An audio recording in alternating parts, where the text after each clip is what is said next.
Evangelho, terça-feira da 13ª semana do Tempo Comum, hoje memória de Santo Irineu, bispo e mártir.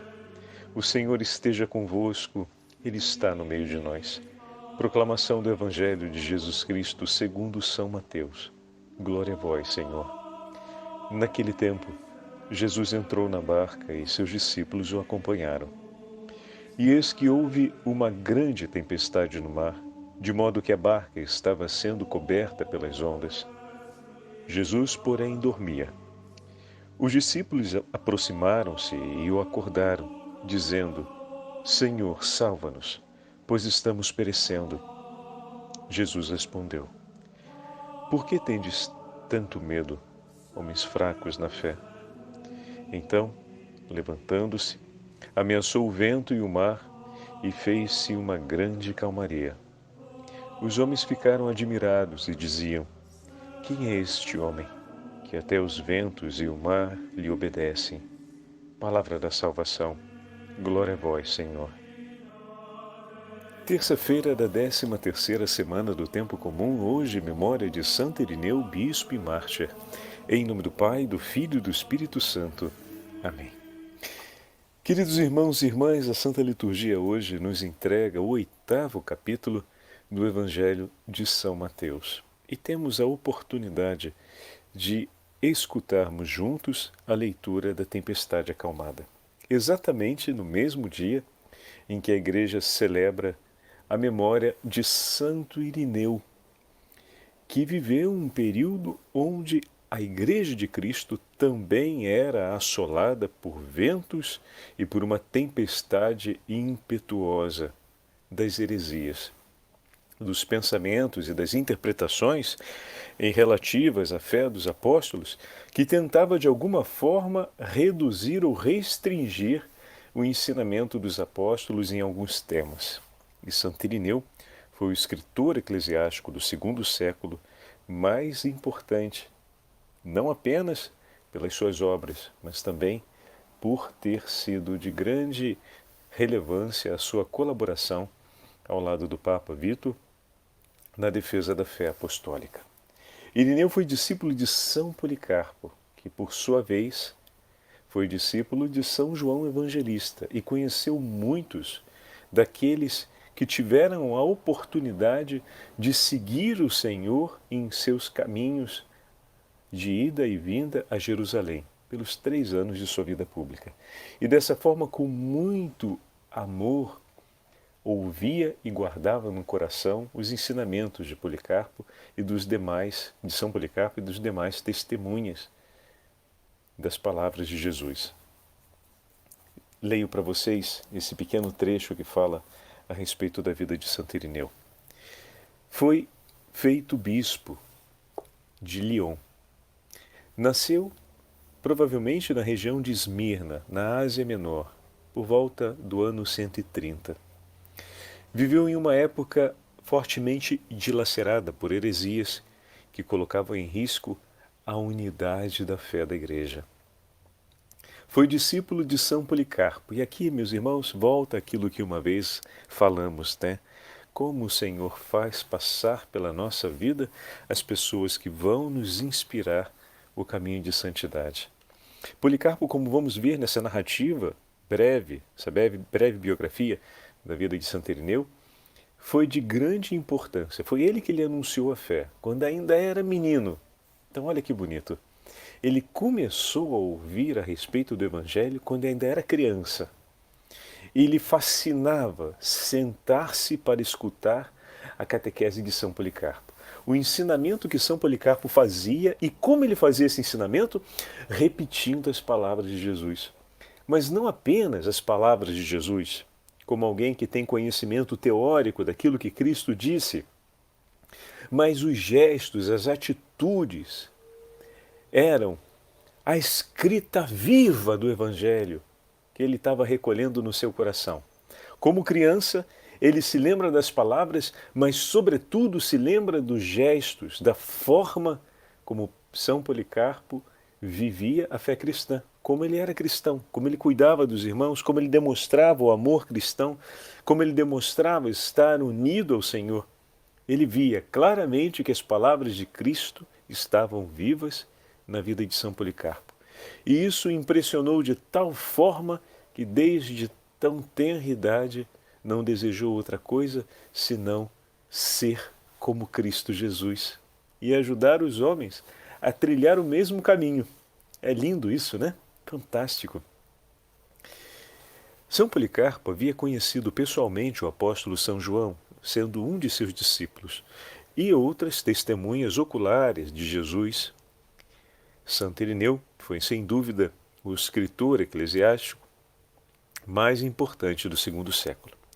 Foi o primeiro a procurar fazer uma síntese do pensamento cristão, cuja influência se faz notar até nossos dias. E é verdade, Santo Irineu é constantemente citado em muitas das obras que são compostas, sobretudo, de teologia fundamental. Santo Irineu, cujo nome significa paz, lutou arduamente para a preservação da paz e da unidade da Igreja. Era um homem muito equilibrado em suas palavras e muito ponderado.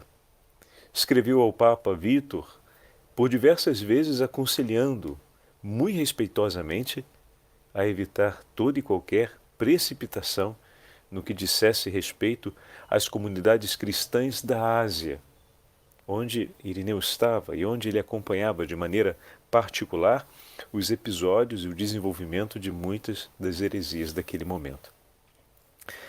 A Floriano, seu amigo de infância que se tornou agnóstico, escreveu estas palavras, Santo Irineu: não te ensinaram estas doutrinas, Floriano, os presbíteros que nos precederam, os que tinham sido discípulos dos apóstolos, por que as segues? Eu te lembro, criança como eu, ao meu lado na Ásia Menor, junto a Policarpo. Recordo as coisas de então melhor que aquelas recentes, talvez porque aquilo que aprendemos quando éramos crianças parece que nos vai acompanhando e firmando em nós segundo o passar dos anos. Poderia assinalar o lugar onde você se sentava e onde sentava Policarpo para ensinar. Seu modo de vida, seu jeito, os traços de sua fisionomia ao falar e as palavras que dirigia à multidão e caíam como bálsamo sobre o nosso coração. Poderia eu reproduzir o que nos contava de seu trato com João e os demais que tinham visto o Senhor, e como repetia suas mesmas palavras com grande doçura. Eu ouvia tudo isto com toda a alma e não o anotava por escrito, porque me ficava gravado no coração.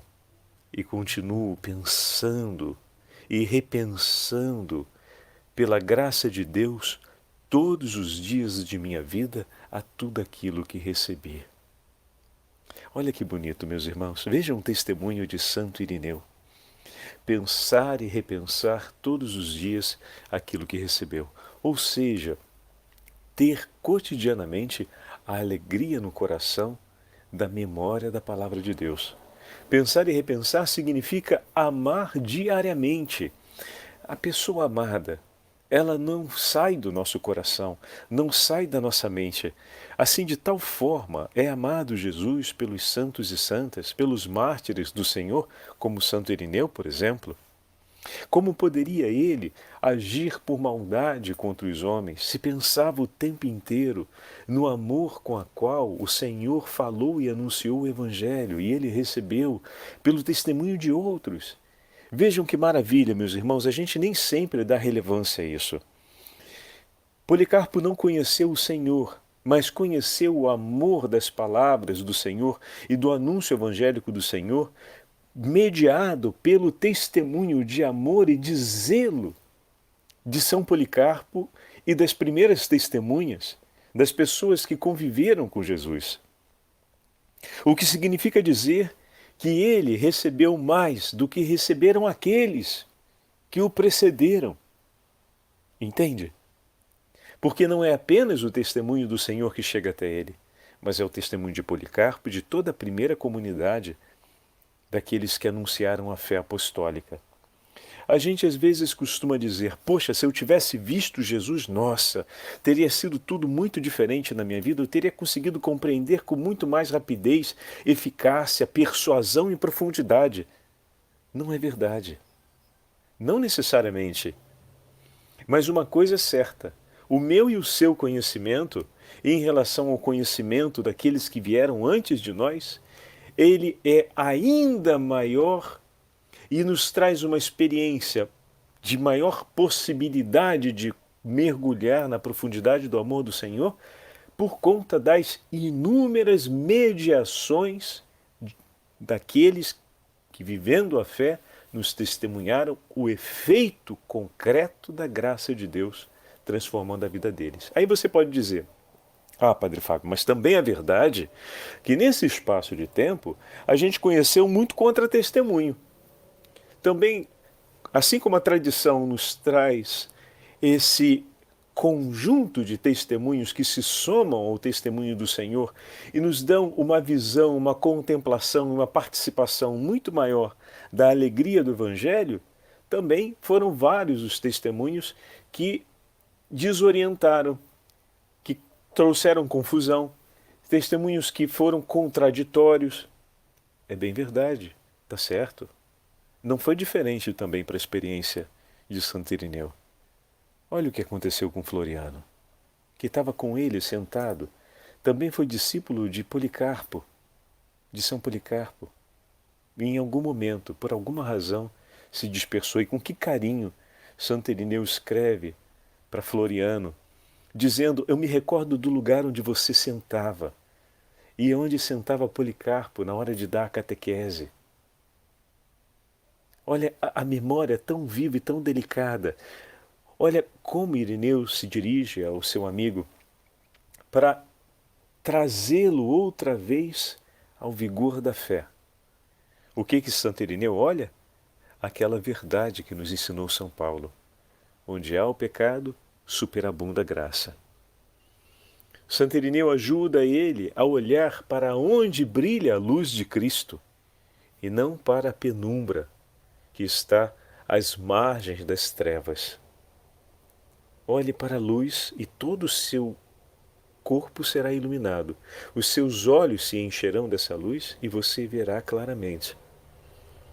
Então é bem verdade que ao longo dos séculos também tiveram testemunhos que lançaram muita penumbra sobre o fulgor do anúncio do Evangelho. Mas é preciso que nós, assim como Policarpo foi para a vida de Floriano, um sinal, que nós também tenhamos aqueles que nos ajudam como um sinal a olhar novamente para a luz e a fazer aquilo que Santo Irineu nos disse. Todos os dias recordar a alegria daquelas verdades, das verdades do Evangelho. Todos os dias recordar a palavra do Senhor. E aqui a gente tem esse tesouro que todos os dias a palavra do Senhor nos é entregue em um trechinho para que a gente não apenas pense nela, mas para que a gente recorde o que essa palavra já fez e já realizou na nossa vida. Não é verdade? Ontem foi um exemplo. Estávamos falando a respeito de São Cirilo de Alexandria e retomamos a palavra do domingo. E com que alegria nós pensamos no Evangelho do domingo quando Mateus nos devolveu o texto que já havíamos ouvido no domingo através da narrativa de Lucas. Ali foi muito pertinho uma da outra, né? Mas dessa não é a primeira vez que a gente escuta, seja o texto de Mateus, seja o texto de Lucas na nossa vida. Mas no nosso ouvir novamente, algo de inédito está acontecendo. Se não é inédito enquanto conhecimento novo, é inédito enquanto experiência de Deus. Porque até a mais simples memória daquilo que Deus já fez na nossa vida, que hoje nos recordamos, nos dá, no agora, uma alegria que é própria. Talvez não seja tão intensa como a alegria do dia em que aconteceu aquela graça que o Senhor nos deu. Mas lembrar dessa graça hoje traz ao nosso dia uma alegria, uma esperança, um entusiasmo, nos devolve uma certeza palpável. Então, esperança em relação ao futuro, mas uma certeza palpável, porque essa graça foi entregue a mim, essa bênção que Deus fez lá na minha história pertenceu a mim, marcou a estrada da minha vida, e essa alegria, essa memória da alegria, no dia de hoje, é algo próprio e inédito. Não foi a reprise da alegria daquele momento, ou talvez até tenha sido, mas marcou com algo único o meu dia de hoje. E se amanhã essa lembrança voltar ou depois de amanhã, ela trará sempre algo de inédito. E se querem mais uma coisa de inédito, é quando depois dessa memória você faz a sua ação de graças e bendiz ao Senhor por aquilo. E se nós dizemos que essa memória, ela se associa, por exemplo, digamos que ela vem associada à palavra de Deus, criando um exemplo aqui concreto, né? Eu um dia estava participando de um retiro e daí eu vi a pregação sobre a questão vocacional e aquilo marcou o meu coração porque foi uma grande alegria que me fez descobrir o chamado de Deus na minha vida, etc, etc, etc, né? Por exemplo. E hoje eu escuto de novo essa palavra. Então essa palavra me leva à memória. Só que no dia de hoje eu estou ouvindo essa palavra, estou num novo contexto da minha vida, que não é o retiro espiritual, é o meu dia de trabalho. Estou ouvindo o comentário do padre que traz coisas que são novas e me faz pensar de uma maneira nova essa palavra. Então aqui já tem algo de inédito, né? Já uma novidade já acontecendo, mas no meio disso tudo vem ainda a memória daquela primeira experiência que essa palavra causou em mim lá atrás, há 20 anos atrás. Poxa, que bom! E nesse momento, quando eu começo a lembrar tudo aquilo, isso também é inédito. Não a memória, mas a experiência da alegria que aquela memória te traz hoje. E essa alegria que aquela memória te traz hoje, ela infunde entusiasmo, esperança e também certeza no seu coração a respeito da presença de Deus na sua vida e de tudo que Ele tem feito por você. Então, isso tudo somado é uma grande graça de Deus e um grande acontecimento na vida. É disso que Santo Irineu fala. Todos os dias tomarmos a memória daquela palavra que nós recebemos. Não de uma palavra específica, mas da palavra de Deus, do testemunho que nos foi transmitido, né? O testemunho que vem acontecido na nossa vida quando aquela palavra foi anunciada ou foi causa de um acontecimento de Deus na minha vida, mas também muitas vezes o testemunho dos nossos irmãos e irmãs. Como assim, Padre Fábio? Quantas vezes nós também nos recordamos daquilo que o Senhor fez na vida das pessoas que estão à nossa volta. E essa recordação, às vezes, vem quando nós estamos no meio de uma meditação. Às vezes o Padre Fábio, por exemplo, faz uma meditação e não vem de imediato um testemunho sobre a sua própria vida a respeito daquilo que a gente está ouvindo naquela meditação, mas vem a lembrança de um testemunho que a dona fulana, que o seu fulano contou uma vez no grupo de oração, ou então de que estávamos falando outro dia, quando nos reunimos lá em casa para conversar com o seu João a respeito. E aí vem. Olha que maravilha. Isso também é um tomar de novo, um fazer memória, é um acontecimento de Deus. É uma ocasião que o Senhor nos dá para que o nosso coração cresça em alegria, se renove em esperança e novamente reencontre o entusiasmo da vida. Como deve ter sido para São Policarpo ouvir o apóstolo João contando o texto da tempestade acalmada que hoje nós ouvimos, hein? Você já imaginou? E para Santo Irineu, que talvez tenha, que ouviu de Policarpo essa narrativa, de São Policarpo essa narrativa, e talvez tenha ouvido essa narrativa também de outros, que logo após o desembarque de Jesus, tiveram a chance de colher o testemunho dos discípulos ali. E mais adiante, colheram de novo o testemunho dos discípulos quando eles contaram para a comunidade cristã o que aconteceu. Já pararam para pensar nisso? O que seria o primeiro testemunho dos discípulos logo depois do desembarque da tempestade e o que seria o testemunho dos discípulos depois de Pentecostes, ou então quando já estavam peregrinando pela região da Judéia e fundando as primeiras comunidades cristãs fora de Jerusalém. Como deve ter sido contar esse testemunho? Quais passagens do vigor da fé, com quão maior integração de fatos e de episódios da experiência da fé esse testemunho foi contado depois da ressurreição do Senhor. Poderemos dizer um testemunho mais maduro, mais completo, não completo em relação à narrativa dos fatos, mas em relação à integração que a experiência de fé já havia trazido na vida deles. Por isso, cada vez que fazemos memória daquilo que Deus fez na nossa vida, tem grande importância em valor essa experiência, porque são os momentos em que retomamos as páginas de Deus na nossa vida. Dizem os grandes escritores que retomar um texto nas mãos é sempre um grande desafio, porque vem a vontade de corrigir e melhorar muitas coisas, que na verdade é fruto do acréscimo que a experiência de vida já lhe ofereceu entre aquela primeira narração e o hoje. Como é bom ver que Deus nos faz crescer.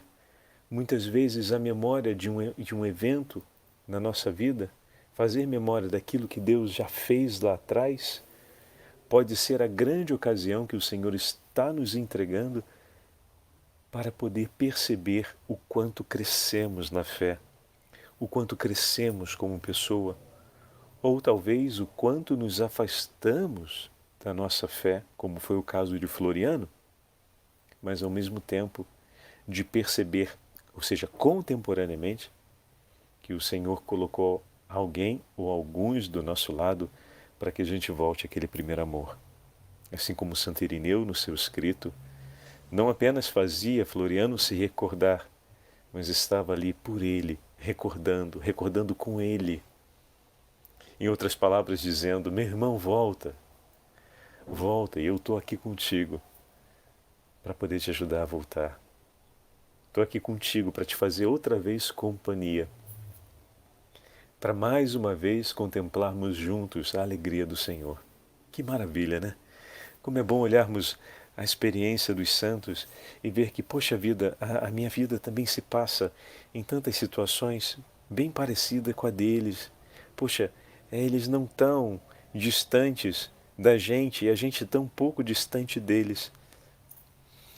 Eu quero aproveitar hoje para ler com vocês esse pequeno trecho que é do Sermão 63 de Santo Agostinho, que fala sobre o Evangelho de hoje. Só para olharmos com delicadeza como Santo Agostinho vê o Evangelho, como ele faz a apresentação do sermão e as imagens interpretativas que ele usa para aproximar ainda mais a experiência do nosso cotidiano com a experiência que compõe a Igreja desde sempre. Então, um sermão que foi composto por volta do ano 415. Vamos ouvir aqui como Santo Agostinho fala do texto de hoje. É muito delicado. O sono de Cristo é um sinal de mistério. Os ocupantes da barca representam as almas que atravessam este mundo agarradas ao madeiro da cruz. Olha as imagens, ele já está usando as imagens. Por seu turno, a barca é um símbolo da Igreja. Sim, verdadeiramente. O coração de cada fiel é uma barca que navega no mar e que não se afundará se o espírito tiver bons pensamentos. Então, olha que interessante. O coração de cada fiel é uma barca que navega no mar, como a Igreja, e que não se afundará se o espírito tiver bons pensamentos. Então, é preciso que haja uma aliança, ou seja, é preciso que haja uma adesão à experiência da fé. Né? Insultaram-te, muito bem, eis o vento que te fustiga, perdes a calma, eis aí as ondas que se levantam contra ti. Surgiu uma tentação, É o vento que sopra. A tua alma está perturbada e agitada nas preocupações? São as vagas das ondas que se elevam sobre ti. Vai, acorda Cristo, deixa que Ele te fale, vai, chama o teu Senhor. Quem é este homem que até o vento e o mar lhe obedecem? Quem é ele? Dele é o mar, pois foi ele que o formou. Por ele é que tudo começou a existir. Imita, pois, os ventos e os mares. Obedece ao teu Criador quando ele fala. O mar mostra-se dócil à voz de Cristo, e tu continuarás surdo. O mar obedece, o vento acalma-se, e tu continuas a soprar, mesmo quando teu Senhor fala. Vai, acorda, permita que Ele fale, que Ele acalme o mar, que Ele acalme os ventos e que a sua palavra acalme a sua alma. Falar, agitar-se, ter pensamentos de vingança, não. Tudo isso é continuar a soprar e não querer ceder diante da palavra de Cristo, teu Senhor, que tudo acalma. Quando o teu coração se sentir perturbado, não te deixes submergir pelas vagas, pelas ondas terríveis. Mas se o vento vier a nos virar um dia, porque somos humanos, e acicatar as emoções mais do nosso coração, não desesperemos. Acordemos Cristo para podermos prosseguir a nossa viagem em águas mais calmas. Acordemos o Senhor e permitamos que Ele fale e ouçamos suas palavras para que a nossa barca navegue calmamente sobre as águas. Nossa, nem preciso falar mais nada, né? Fantástico! Como primeiro Ele nos leva a estarmos na condição da barca e depois nos joga dentro da tempestade, fazendo ver que muitas vezes ela acontece dentro do nosso coração. A palavra do Senhor que acalma o vento e o mar, acalma também os ventos e as águas tempestuosas da nossa alma. Meu Deus do céu! Que bom, Senhor! Bendito seja o teu santo nome por essas palavras que há séculos foram entregues à tua igreja e que agora vêm às nossas mãos, chega aos nossos ouvidos e por fim entra no nosso coração e renova tantas memórias e nos faz mais vigorosos na fé. O Senhor esteja convosco, Ele está no meio de nós. Pela intercessão de São Policarpo, Santo Agostinho e Santo Irineu, e pela intercessão da Beatíssima Virgem Maria, Rainha dos Anjos, abençoe-vos o Deus Todo-Poderoso, Pai, Filho e Espírito Santo. Amém.